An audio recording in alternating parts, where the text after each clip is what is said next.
Hi everyone, so this is the oil tanker post-mortem video, and I'm gonna say this is the final video I make on the oil tankers. I started doing this 3 years ago. I invested quite a significant amount of money into the oil tankers. I then subsequently sold my investment before I let it play out. And today we're going to go through, because it's been actually 3 years since I first discovered the oil tankers. And I said at the time I'd give it 3 years, so now I can go back and see what actually happened. Now, how I found the oil tanker thesis in the first place was I was reading The Dundo Investor by Monish Pabrai, and in that he explained that back in the early 2000s that he made an oil tanker play as well, and it was very interesting for me to dig a little bit deeper into the oil tanker world. And then I kind of realized that I think it was repeating itself nearly 20 years later. So that's how I got started on the thesis. Now, the oil tankers has always been a little bit of a crazy ride. If I was actually in the industry itself and running oil tankers, it is very volatile. It is extreme volatility. I don't know how else to explain it. I've never seen volatility anywhere else. And I think that's why we get opportunities in this space. So just looking at the screen, as you can see, this is the VLCC, very large crude container ships, something like that it stands for, which is the big oil tankers, is the big ones. And this is the charter rates on the screen, and it tells you that just in the last 12 months, it has gone from the low of about $20,000 a day to all the way up to $80,000, and then back down again, and it's sitting at around about $33,000 a day at the moment. For a lot of the businesses that I was investing in, DHT, TNK, and Euronav, the break-even point was around $18,000, maybe $20,000 a day. So for them to be even at the moment at $33,000 on these longer term charters, they call it, which means they sort of lock in the price for a period of time, they're making pretty decent profit. But at 80,000, they're making massive profit, and then at 20,000, they're struggling to make any money at all. So in this post-mortem, let's look at DHT first. Now, I bought this at around about $6, and when I would have sold this, which it would have been the start of like the end of December, start of January's time, that was when I said that would be the start of 2023. The price was, it's around $9, $10, something like that. It's about a 20% compound annual growth rate in that period of time. So that would have been so it's a 56% price return over the 2.5 years. That's a pretty good return. You should take that all day. But I didn't get that. See, I sold all of my tankers for a slight profit. I think it was about a year ago now.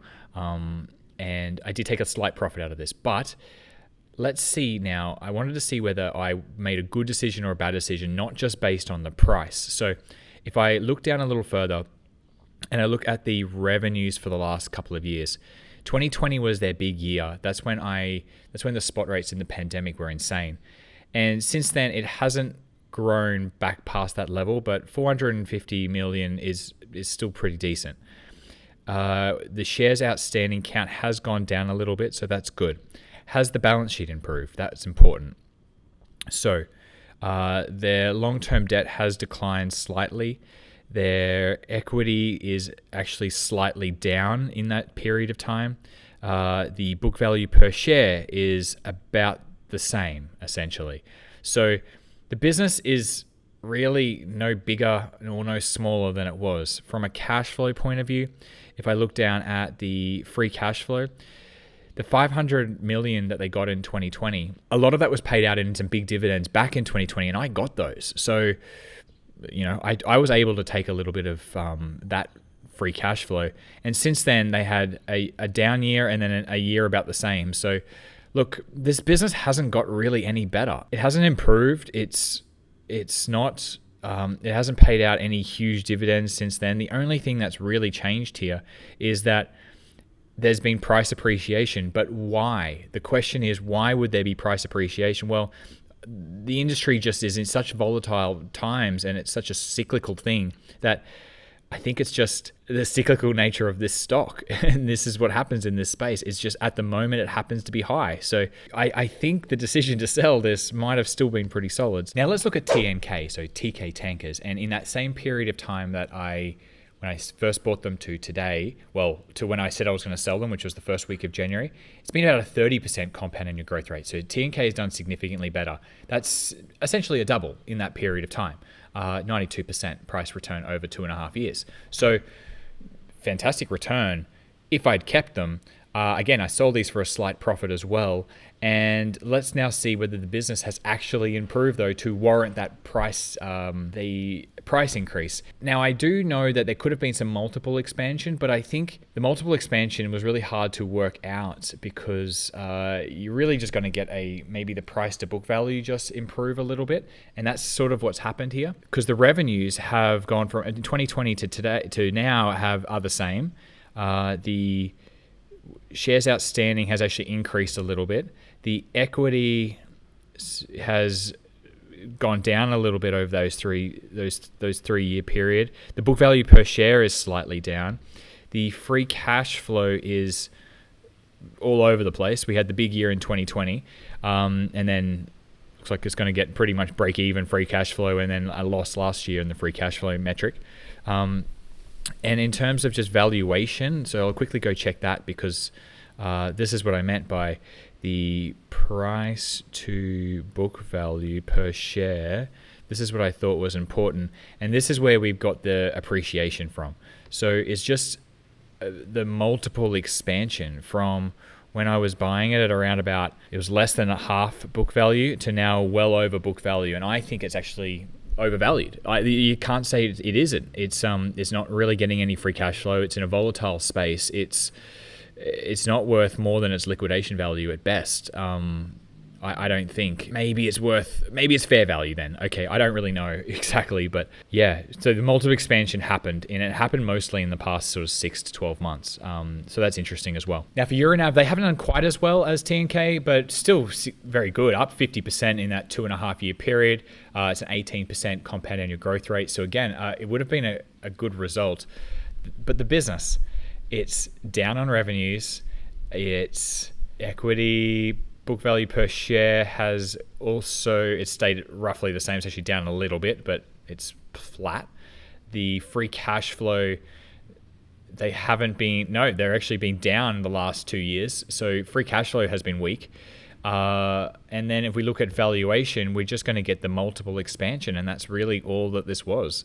Price to book value per share, and there it is. So the real question is, was I wrong to sell when I did and not let this thing play out just like I wanted to?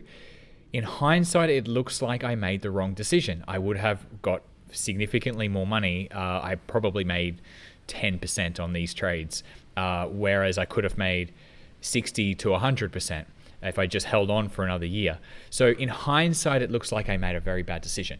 But let's analyze that. Okay, to rub some salt into this little wound, I took the money from the oil tanker thesis and I put it into Process and Alibaba. Well, my Process investment is up a little bit, but my Alibaba one is significantly down. So what I've done with that money has been, at the moment, worse than if I had just kept it in the tankers. And at the time, I thought the tankers could double in a 3-year period, just returning itself back to book value. And I thought the environment in the tankers would have improved as well, which I guess it has, but it's so volatile. But the multiple has improved. And so I was kind of right on the thesis. Now, this is obviously very strong hindsight bias. Like, I obviously can look back and decide whether that was a good decision or not. So the question is, at the time, did I make a strong decision to sell my oil tankers and move it into something else? And I actually think I did, because I had evolved as an investor, and I'm still evolving as an investor. I've actually, at the time with the oil tankers, instead of it being a short-term play, I was looking to put my money to work in something that was more long-term, in a better business, essentially. And I think Alibaba and Process are better businesses for a longer period of time. I also have now evolved even further that I'm really trying to focus just on 100 baggers, and Alibaba and Process aren't going to be 100 baggers because they're too big.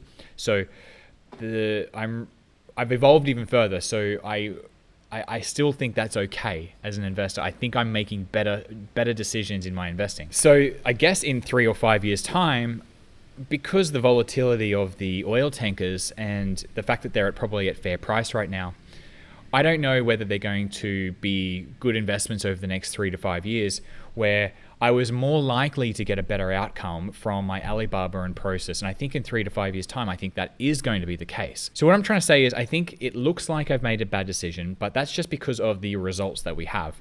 The outcome might have gone a little bit against what I wanted it to, especially my Alibaba investment. But I think the decision making was solid. Now, if this opportunity came up again, would I invest in the oil tankers? Well, the answer is no, because I don't think they're very good businesses. I think they go through big cyclical changes, and I think they're not creating significant long-term compounding value, and I'm looking for that compounding effect over time. So I don't think it's a bad investment. I just think there's money to be made in better ways. So to summarize all of that, I think the thesis actually was pretty good, and I think I might have been right with the thesis. But it looks like I made a bad move in selling too early, but I actually think it was a sound decision. So I'm not going to beat myself up over this one. And also, if I look at some of my other investments like Technion, KPG, SDI Group, TerraVest, Jigen, those companies I think are potentially 100 baggers and really great long-term compounders with great management in place, in good industries, in good businesses. They're just so much superior as an investment, as an investing decision than the oil tankers, that I'm glad that I've evolved into that, gone down that direction. And that's even though the scoreboard at the moment is oil tankers are in front compared to my other investments. I don't think that's going to be the case in 10 years' time. So there we have it. That's how I've done a post-mortem. Maybe I was wrong. That's okay. I think I'm a better investor now because of all of this, and analyzing my potentially mistakes or my decision making is really important for me to grow as an investor too. So thanks for getting to the end. Subscribe if you enjoyed it, and there'll be more investing videos to come, and I'll see you then.